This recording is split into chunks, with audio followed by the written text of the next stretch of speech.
आज का question number है 80 नंबर। तो 80 नंबर क्वेश्चन सॉल्व करते हैं। क्या बोल रहा है? A two MEV proton is moving perpendicular to a uniform magnetic field. तो 2 मेगा इलेक्ट्रॉन वोल्ट जो है प्रोटॉन है जो मूव कर रहा है perpendicular to uniform magnetic field. मतलब मैग्नेटिक फील्ड, एक यूनिफॉर्म मैग्नेटिक फील्ड में 2 मेगा इलेक्ट्रॉन वोल्ट क्या कर रहा है? मूव कर रहा है। वो भी कैसे? Perpendicularly of 2.5 Tesla. और जो यूनिफॉर्म मैग्नेटिक फील्ड है उसका भी आपको वैल्यू दिया हुआ है 2.5 Tesla. The force on the proton is, तो आपको निकालना है कि कितना फोर्स लग रहा है प्रोटॉन पे। तो चलिए सॉल्यूशन करते हैं इसका।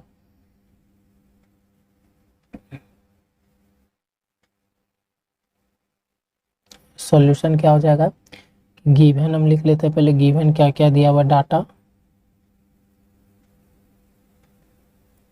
तो हमको यूनिफॉर्म मैग्नेटिक फील्ड दिया हुआ है, मतलब बी। ये कितना दिया हुआ है? 2.5 टेस्ला दिया हुआ है। और जो ये ईवी जो देख रहे हैं आप, 2 मेगा इलेक्ट्रॉन वोल्ट, ये आपको एनर्जी दिया हुआ है। क्या दिया हुआ है? एनर्जी दिया हुआ है 2 मेगा इलेक्ट्रॉन वोल्ट, जिसको कन्वर्ट करोगे तो 2 इंटू 10⁶ इलेक्ट्रॉन वोल्ट हो जाएगा। इलेक्ट्रॉन वोल्ट किसका यूनिट होता है? एनर्जी का। ठीक है, इतना आपको गिवन दिया हुआ। और क्या बोल रहा है?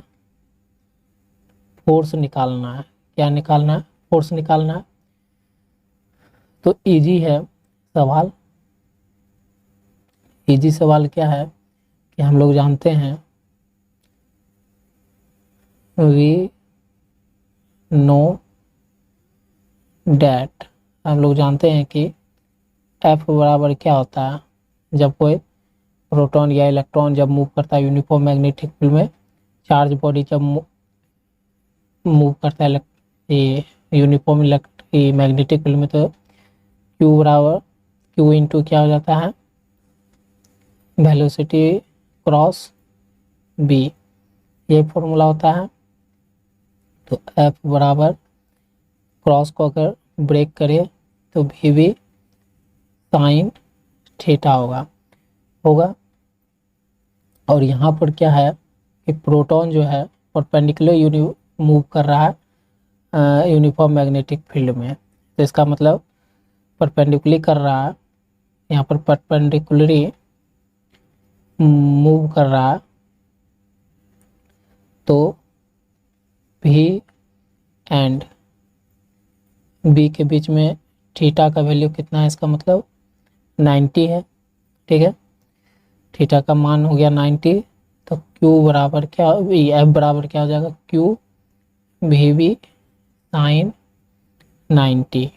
तो एफ बराबर हो जाएगा क्यू भी साइन 90 का मान होता है 1।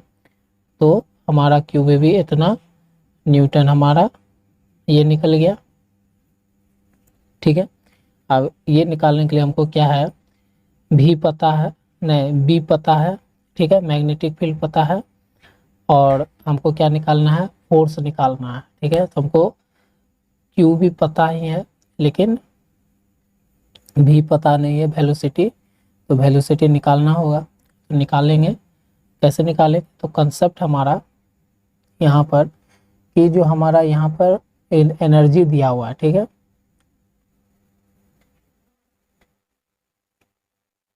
जो हमारा एनर्जी दिया हुआ है, ठीक है, वो एनर्जी किस में ट्रांसफर होगा? एनर्जी इज मूव कर रहा है तो ट्रांसफर होगा, energy transfer into kinetic energy. तो ई बराबर क्या हो जाएगा? एनर्जी बराबर हाफ mv²। ठीक है, ई का मान दिया हुआ है 2 into 10⁶ electron volt equal to half M. M क्या हो सकता है? ठीक है, हाफ mv²। इतना है। अब हम क्या करते हैं, यहाँ से एम वी स्क्वायर का मान निकालते हैं, तो 2 इधर जाएगा, तो 2 गुना 2 into 10⁶ electron volt. M V square बराबर हो जाएगा 4 इंटू 10⁶ इलेक्ट्रॉन वोल्ट। ठीक है, यहाँ से वी स्क्वायर का मान निकालेंगे तो 4 इंटू 10⁶, अब बाय एम आ जाएगा। और यहाँ पर एम क्या है, एम है आपका मास ऑफ प्रोटॉन। तो मास ऑफ प्रोटॉन का मान कितना होता है, 1.67 इंटू 10⁻27 होता है। तो यहाँ पर पुट कर दो, वी स्क्वायर बराबर 4 इंटू 10⁶ और 1.67 मास ऑफ प्रोटॉन, ये वाला वैल्यू पुट कर देते हैं, गुना 10⁻27 पुट किए।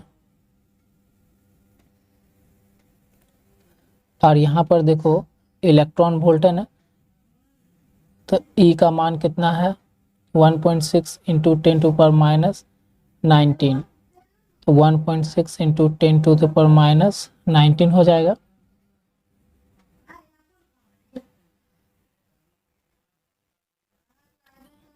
तो ये हो गया दोस्तों।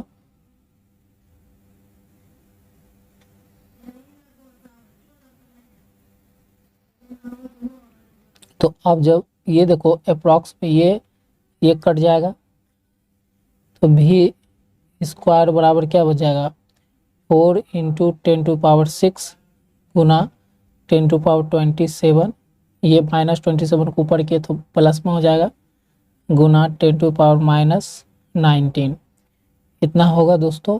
नीचे तो कुछ बचेगा नहीं, मैं इसलिए इतना लिख रहा हूँ। तो आपका वी स्क्वायर बराबर कितना आ जाएगा, ये स्क्वायर है, ठीक है, तो इतना आ जाएगा। अब इसका क्या करना है, थोड़ा सा और सिंप्लीफाई करना है।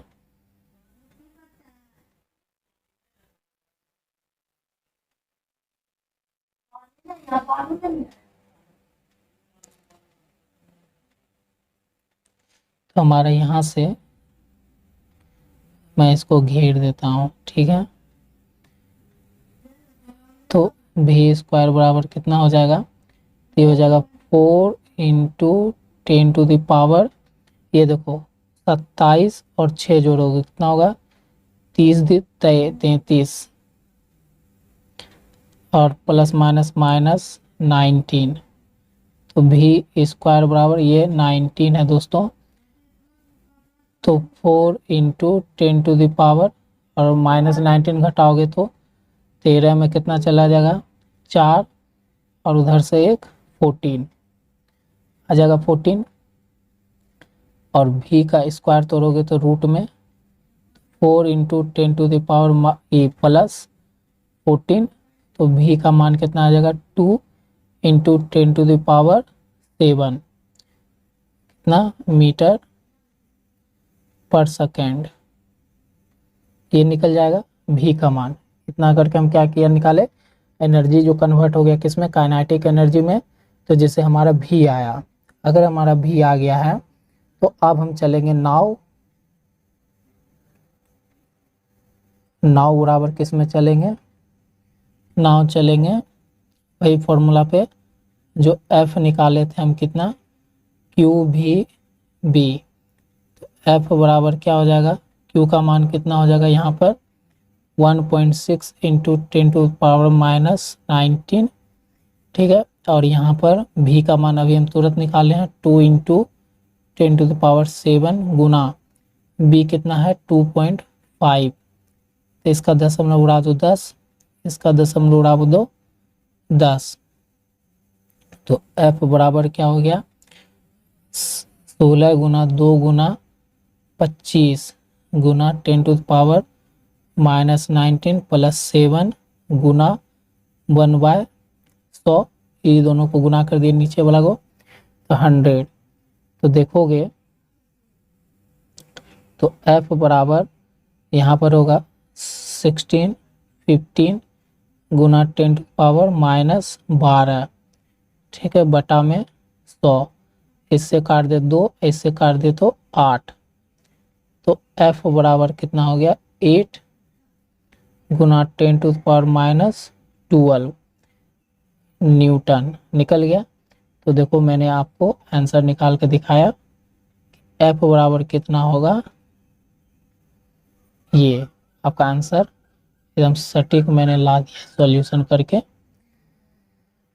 तो फोर्स निकल गया हमारा कि कितना, जब कोई भी प्रोटॉन यूनिफॉर्म मैग्नेटिक फील्ड में मूव कर रहा है तो उसमें कितना फोर्स लग रहा है, ये 8 × 10⁻⁹ न्यूटन लग रहा है। अब हम लोग क्वेश्चन नंबर कितना पर आ गए हैं, क्वेश्चन नंबर 81 पर। तो 81 नंबर क्वेश्चन सॉल्व करते हैं। बोल रहा है करंट ऑफ 10 एम्पियर और 2 ampere are placed through 2 parallel wire A and B. Current 2 ampere और 10 एम्पियर और 2 एम्पियर जो है पासेस हो रहा है through 2 parallel wire. Parallel wire एक है ए और एक है B respectively in opposite direction. किस डायरेक्शन में दोनों करंट बह रहा है, 2 पैरेलल वायर में अपोजिट डायरेक्शन में। If the wire A is infinitely long, मान ले अगर वायर ए मानते हैं वो कैसा है, इन्फिनेटली लॉन्ग है, and the length of B wire B is 2 metre.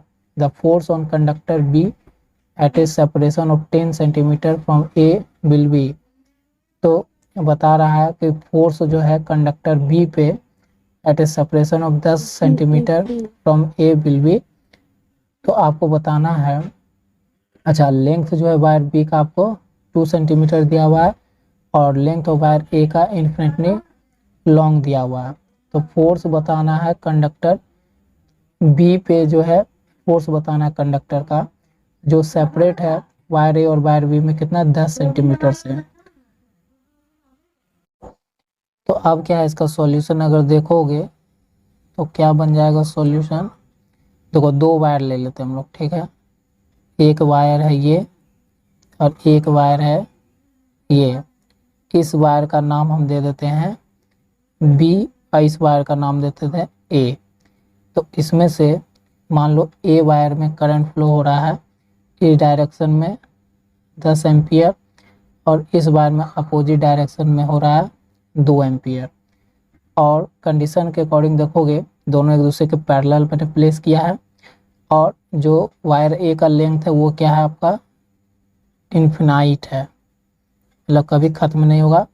लेकिन वायर बी का वहीं पर लेंथ आपको दिया हुआ है कितना, 2 मीटर, ठीक है। इतना आपको डाटा गिवन है, मैंने गिवन डाटा से आपको डायग्राम बनाया तो बताना है। और दोनों वायर एक दूसरे से कितना डिस्टेंस पे रखे हुए हैं, तो ये लिखा हुआ है 10 सेंटीमीटर, 10 सेंटीमीटर के दूरी पर रखा हुआ है दोनों वायर। तो आपको बताना है कि दोनों वायर के बीच में मतलब जो force B, the force on conductor B is given by. तो इसके द्वारा वायर ए के द्वारा वायर बी पे कितना फोर्स लग रहा है, इसी का मान आपको फाइंड करना है। तो कर देंगे, लिख देते हैं यहाँ पर मैं द, आपको क्या फाइंड करना है, द फोर्स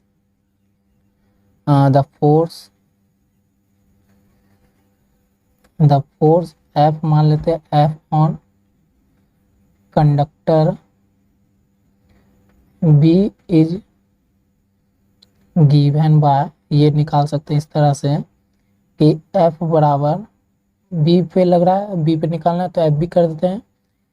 ये निकलता है U0 I1 I2, ये फॉर्मूला हम जानते हैं कि 2 वायर पैरेलल हो और दोनों पे करंट कुछ फ्लो हो रहा है तो उसका फॉर्मूला बनता है U0 I1 I2 by 2 pi R और यहाँ गुना होता है लेंथ, ठीक है। तो ये मेरा फॉर्मूला होता है। तो इसमें आपको डाटा जो जो गिवन है लिख लेते हैं यहाँ पर। U0 का तो मान होता है 4 पाई × 10⁻⁻7 H/m, ठीक है। और यहाँ पर जो है करंट I1 जो है आपको दिया हुआ है 10 एम्पियर, जो वायर ए में जा रहा है, अगर ए वाला मान लो तो ये IB करंट दिया हुआ कितना 2 एम्पियर इक्वल टू, इसको I1 कर लो, इसको I2 कर लो, ठीक है। तो और दोनों के बीच में दूरी जो है, ये जो दूरी है यही R है, दोनों कंडक्टर के बीच में दूरी जो इसको डिनोट कर रहे हैं R से। तो R बराबर दिया हुआ है 10 सेंटीमीटर। तो इसको हम मीटर में बदल लेते हैं, तो बाय डिवाइडेड बाय 100 कर देंगे, तो एक जीरो से एक जीरो खत्म, 1/10, इसका मतलब 0.1 मीटर निकल गया। डिस्टेंस दोनों के बीच में कितना है मीटर में, वो 0.1 मीटर है वायर के बीच में, ठीक है।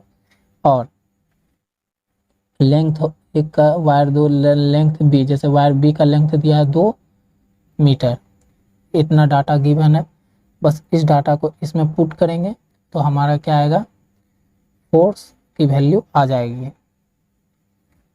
तो हम लिख लेते हैं यहाँ से नेक्स्ट स्लाइड लेकर कि F बराबर न्यू नॉट I1 गुना I2 by 2 pi into R into L।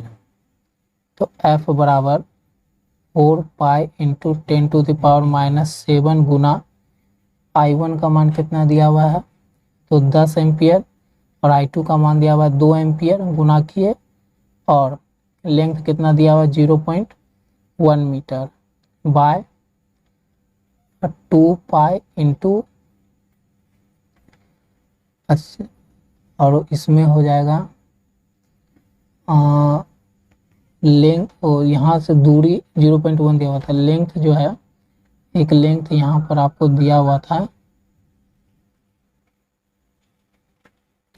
वो आपको लेंथ दिया हुआ था 2 मीटर गुना 2 मीटर, ठीक है।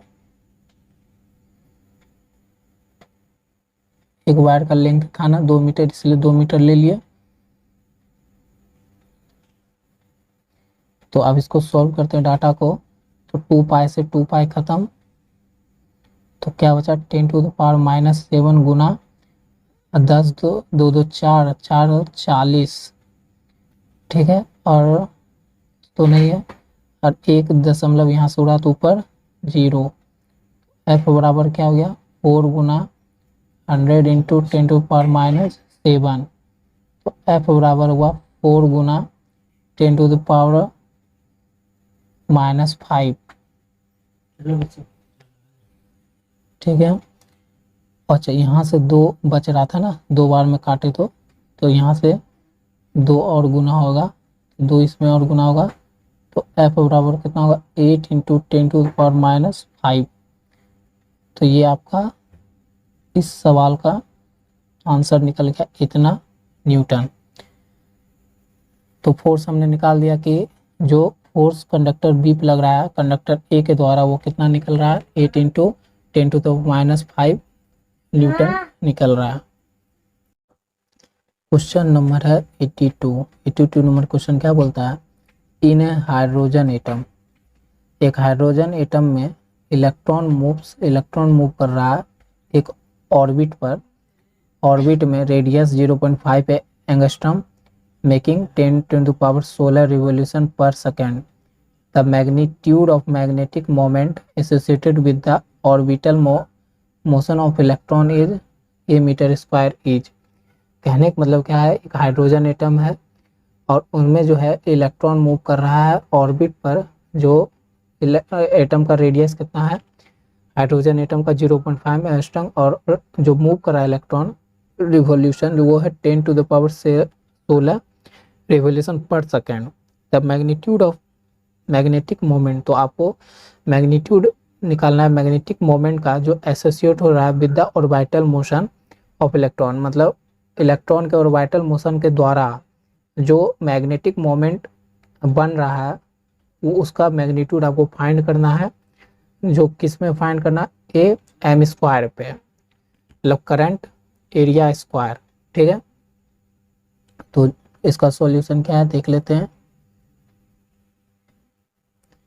सॉल्यूशन है कि हम लोग गिवन डाटा लिखना चाहोगे तो लिख सकते हो, नहीं तो अगर यहाँ से स्टार्ट करते हैं पहले, ठीक है, कि हम लोग जानते हैं वी नो डैट, हम लोग जानते हैं कि आई बराबर क्या होता है क्यू बाय टी, ठीक है, और फिर क्यू बराबर जानते हैं क्या एन ई होता है, तो एन ई बाय टी होता है, ये भी लिख दिए। और यहाँ पर जो एन है हमारा क्या है, यहाँ पर एन रिवॉल्यूशन है, मतलब जितना नंबर ऑफ रिवॉल्यूशन कर रहा है। यहाँ से जब आएंगे तो अब देखते हो कि यहाँ पर आई बराबर एन, एन जो है नंबर ऑफ रिवॉल्यूशन है, तो एन बराबर मान आपको दिया हुआ है कितना, 10⁻16। तो यहाँ रख दो 10⁻16 इंटू, अच्छा मैं अब इसको रफ कर देता हूँ, ये मिटा दूँ मैं, इतना आप जान गए होगे। तो ई बराबर कितना 1.6 इंटू 10⁻19 रख सकते हो मान। अब बाई टी क्या है, पर सेकेंड बोल रहा है, तो 1 सेकेंड हो जाएगा।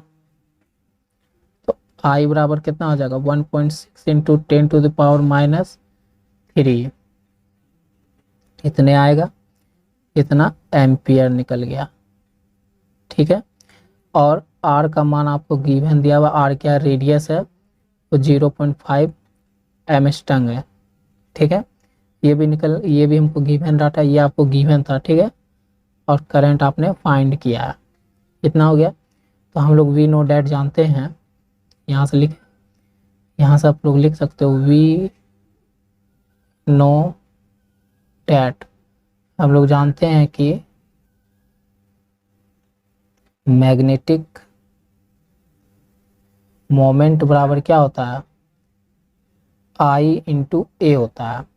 मैग्नेटिक मोमेंट बराबर होता है आई इंटू ए।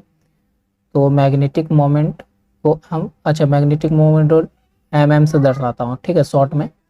और आई का मान दिया हुआ 1.6 इंटू 10⁻19 गुना एरिया क्या दे, पाई आर स्क्वायर।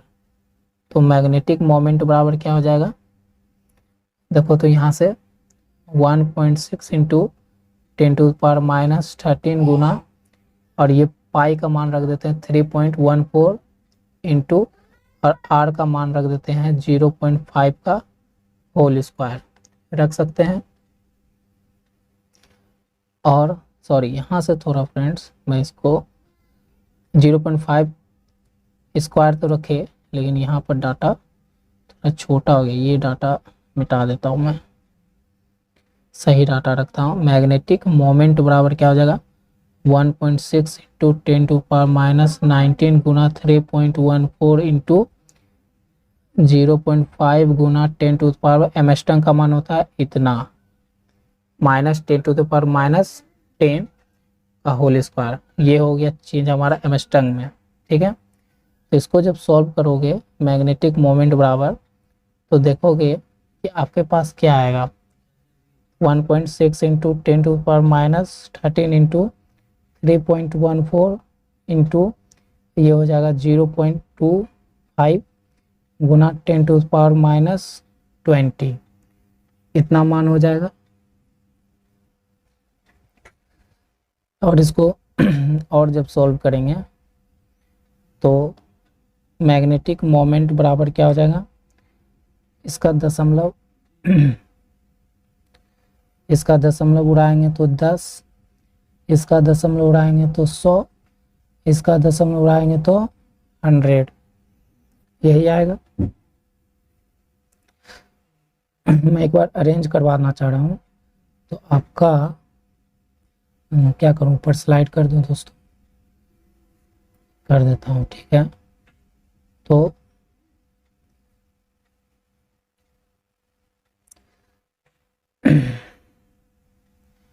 m बराबर यहाँ से आ जाएगा क्या आपका, m बराबर मैग्नेटिक मोमेंट बराबर, अच्छा चलो नेक्स्ट ही स्लाइड ले लेते हैं। तो नेक्स्ट स्लाइड में लिख लेते हैं मैग्नेटिक मोमेंट बराबर हो जाएगा कितना 1.6, जिसका दशमलव उड़ाए थे तो 100 इंटू 10⁻, कितना आया था 3, अभी तो 13 बच रहा था ना, आई का मान 3 था ना,